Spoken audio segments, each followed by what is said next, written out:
Hello. You can start. I decided to give you some extra time. Okay. Hello. Hello. Welcome. Are we? We are live. We Yes. are live already.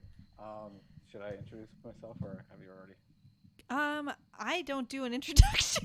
Oh, okay. Gotcha. Okay. Cool. Getting the format right here. um, I'm Nathan. I'm here in Western Mass. I don't have too much to say there. I'm here to talk about a little loosey goosey history of the internet and the not so ethereal infrastructure behind it. Hell yeah. So I can get right into it. So a little background to like just this stuff in general. As I was looking into this 5 years ago, um, I had this awful internship in Silicon Valley because I wanted to uh, go far away, and there was a chance to do this like education tech writing for this company called Schmoop, which does like grade school through high school learning materials. Interesting. And Yeah, they used to be like this sort of garish, like orange and blue stuff on all different subjects, and so they wanted some computer science stuff. And I started uh, with that in school, and then went in a very different direction into the humanities. So it was kind of a way to do both. So they had this project sort of on like how the internet works, and so I kind of did this background research. So this is sort of an adapted, lightly riffing version of that, with a little bit more emphasis of my own on the Cold War stuff. So the internet, like a couple of different uneasy um, projects in tech, has its origins in the military. So, innovation for the sake of wartime advantages, or kind of, this, the motive for this is not a public good, but some sort of advancement over another power to try to keep a stronghold in the United States. So if you wind the clock back to 1957, was when the Soviet Union launched the Sputnik satellite. President Eisenhower gathered up a bunch of the brightest scientists in the United States to create something called the Advanced Research Projects Agency, or ARPA, which lived in the Department of Defense. So um, basically, they wanted to figure out at this point, with the United States and the Soviet Union both kind of having access to nuclear weapons, the idea was, if we don't know what's going to happen, but we're basically running on like phone line, direct line communication at this point across the country, but we need another way to talk to, if Illinois, if the middle of the country got blown up, you still want Yeah. to be able to talk to California. And so that was sort of the fear, like war fear, within the administration at this point, that kind of set this all in motion. And so they were trying to basically create an infrastructure for wireless communication. And so that began with a group of scientists that were brought together. So um, there was this guy named Leonard Kleinrock that wrote the first paper on something called packet switching, which is basically uh, smaller pieces of information being like transferred in some way. Like you take up, you take like a letter that you're writing to someone, a postcard, a telegraph, and if you could break it into little bits and like a couple words each piece, like how could you send that somewhere with a computer? Um, there was a think tank guy named Paul Barron, and so he created like a couple of concepts that was like hot potato routing. So like if you're moving something through a system and some of it gets destroyed, it'll continue to go through the network and get somewhere else. So you have all these, people come into the Department of Defense in the mid 1960s. And they had these sort of like tiny, like Honeywell computers, which were basically like a little console where you type text. It was bare bones. There was nothing, and so all these things, they pushed four of these little nodules together to make something called Arpanet. So that was basically like, okay, we can send a little tiny message from one node to the next. So in October 1969, Leonard Kleinrock and a team at UCLA sent the first message over Arpanet. They were trying to spell the word login, and the computer in Stanford crashed after L and O. So you can get a sense of how much information it takes to bring down what they had at the time to work with. So that's sort of like the lo and behold, like a little like nugget with the internet. And so sometime after that transmission, you have this guy named Vint Cerf and Bob Kahn, and they're trying to figure out basically like how can we design like protocols to send information that basically helps computers figure out what to send, how much, what other computers on a network can do. So they create like TCP/IP, and so like transmission control protocol / internet protocol. So like your internet protocol address, your IP address, is the specific like location in the network of, you know, umpteen number of computers. That's specifically where you are, and it gets refreshed and it can be tracked and traced. And so that that became the standard Arpanet protocol within the Department of Defense by 1983. So this is taking a little bit of time to really get some momentum going. And then you have the like the DNS, sort of like a phone book basically of what all this stuff is kind of like registered as, came together.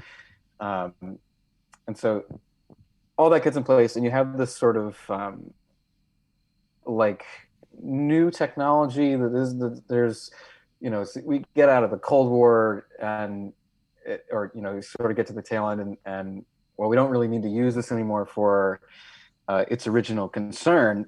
But, you know, so ARPANET closes at the start of the 1990s. So this Department of Defense like impetus is done with. And so the, you know, now you kind of have just this thing that was born out of a very different purpose. And so there was a particle physics lab in Switzerland with this guy named Tim Berners-Lee, was playing around with some Apple computers, and he ends up inventing the World Wide Web.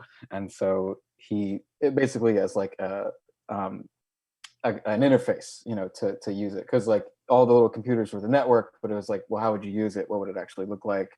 That would make sense to people. And so he releases it for free to the public, you know, because it started as this sort of unruly technology. And so that's 1993. You know, so we're still really recent as far as when all this stuff is. It's a year before I was born. Yeah, so just before I was too. So in 1994, Berners-Lee comes to MIT in Massachusetts, in Cambridge, to found and direct W3C, which is the World Wide Web Consortium. That's sort of, I think now, like they'd be responsible for certain types of protocols, like the early internet, you know, what was like a standardized kind of coding, what have you. There's a woman named Jean Pauley that came up with the phrase surfing the internet. That's sort of a side thing, but it kind of got lodged into the lexicon. So basically you have this this project that starts as like a war, you know, tool, is no longer needed for that. Is pushed forward by having an interface that makes sense for people to use, that is somewhat more accessible, and then is released to the public. And so it's in the, you know, intervening, you know, 30 some odd years that this transforms and becomes it moves beyond the realm of sort of a public good into, you know, a heavily privatized, monetized playground. But before all that happens, it kind of has this lawlessness to it and this sort of charm. And so the early internet development you see is, you know, very raw, also because of the limits of like graphic technology and, you know, what we're able to design and sustain in terms of like storage and whatnot, but also because people aren't really even sure what they can do with this stuff. And so things like e-commerce happen really quickly. You have the dot-com boom where a lot of websites form and make tons and tons of money, and then explode and die out because that trend kind of pops, and there's sort of the gimmick that you can do with this new technology sort of runs out after a number of years. And so you fast forward to today, and this sort of environment is really hardened, and so one thing that I also want to sort of layer onto this, separate from sort of the origins, the purposes, and the ways that it functions, sort of the tie-off of that is to say that the way that it's kind of come back around to a heavily monetized, heavily data-tracked, data-driven surveillance tool that then, through private tech companies, the big social media companies, the big advertising companies,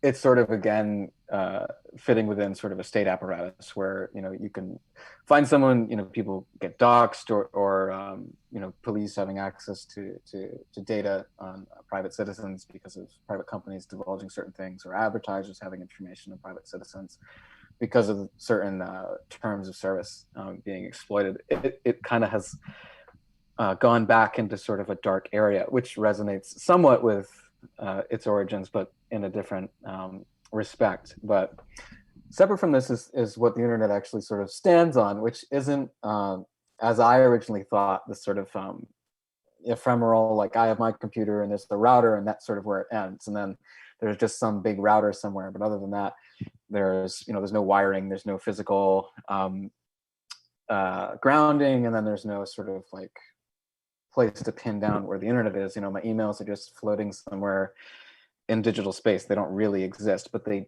do, because what makes the internet work now is a network of coaxial cables, which you're familiar with, that would plug into like your Comcast router into the wall, and that runs through the phone lines. But eventually that has an outpost, and it's converted into a fiber optic cable. And so you have miles and miles of fiber optic cable that actually run along the ocean floor and connect the continents and go around the planet. And I'm not sure on the specific length, but you can take basically the idea and imagine miles and miles of wiring that's sending little beams of light, because fiber optic takes sort of the electrical impulses from the wire and transforms it into something bouncing along a glass tube wrapped inside rubber. And so that apparatus, like, we actually do have a literally wired world. The World Wide Web is sustained by this actual web of cable that's under the ocean.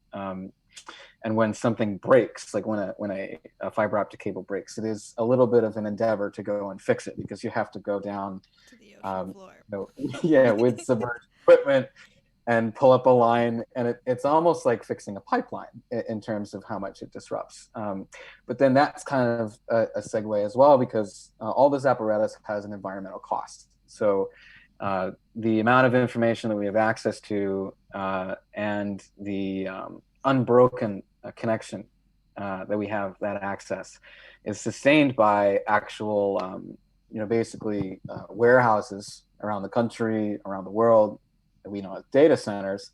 And these aren't just run by electricity, but they have to have diesel backup engines. They have to be run constantly, because if you have something crash, then you lose access to something, and you have failed transactions. You have customers upset that they can't log in to do XYZ. You have companies that can't do whatever they need to do. So everything staying on all the time has a cost. So there's a slightly outdated figure, but this is from around 2013. But carbon emissions for data centers started to get on the radar for environmental groups, because they amount to, at least at this point, 200 million metric tons of carbon dioxide in a year, which is, at the time in 2013, 3% of global electricity consumption. And then that's the carbon data associated with that. So That's obviously increased. Yeah, so 8 years and the continued expansion of everything that's used, every single device, the Internet of Things, like all these sort of things getting layered on, require more and more data going over the network and internet service providers and all that infrastructure. So what started as a an effort to prevent, doomsday, at least from the perspective of the United States government and kind of an anti-Soviet, anti-communist kind of mission, uh, has found its way back into a surveillance apparatus, in large part, that also has a terrible environmental cost. So even though we didn't arrive at nuclear war and that sort of like fallout at the time of this project, we're still, or this kind of behemoth that evolved is still wreaking massive environmental havoc. So it is again something to filter through through the lens of corporations having a lion's share of this because of the sheer amount. Amazon having access to lots of information because it's their web services, their data centers that are supporting a lot of government and corporate infrastructure. So all those things in mind. But yes, the internet is has dubious origins, and it has a deep carbon footprint. Great presentation, Nathan. Thank you. Thank you. That was perfectly timed. So I don't have any time for questions, but I implore you to, if you have not already, to read Surveillance Valley by Yasha Levine. I think there's a lot That of sounds really cool awesome. stuff in there.